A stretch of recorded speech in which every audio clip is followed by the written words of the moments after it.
reactionary parties, reactionary politics will be the end of us. Like obviously government bayabuza ukuthi, so how will you tackle this high crime rate? Yabo, how will you tackle i-GBV?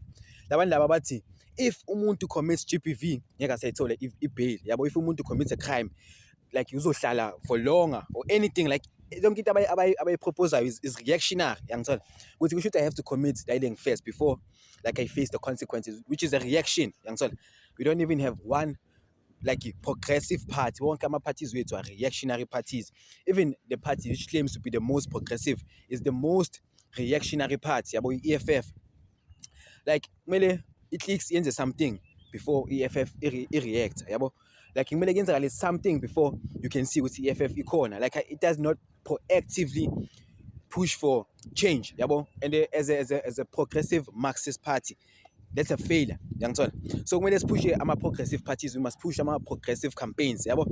And we must find ways to channel as ladies and as guys in particular. Yabo? And the answer is not so far-fetched. Yabo? Most of our cultures, like AmaZulu and AmaSuthu, have the culture of stick fighting. Yabo? AmaVenda have the culture of ukushana ngey'nqindi. So obviously we do have cultures, and we do have like systems in our cultures in which allow like male to men or males to channel like their anger. Yabo? But in this contemporary South Africa, labantu laba abasiphethe create incentives for such organizations. But we need boxing campaigns. We need boxing to be as accessible as soccer. Like we need sports adila nge-violence.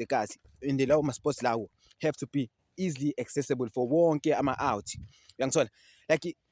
Like yabo, if you can deal with violence, you can find ways to channel anger and the violence out. 50% or 60% of inkinga esinazo as abantu can be solved. Yabo, we need progressive parties to create or to put pressure, or nathi as citizens have to put pressure on the government to incentivize programs where guys can channel their anger.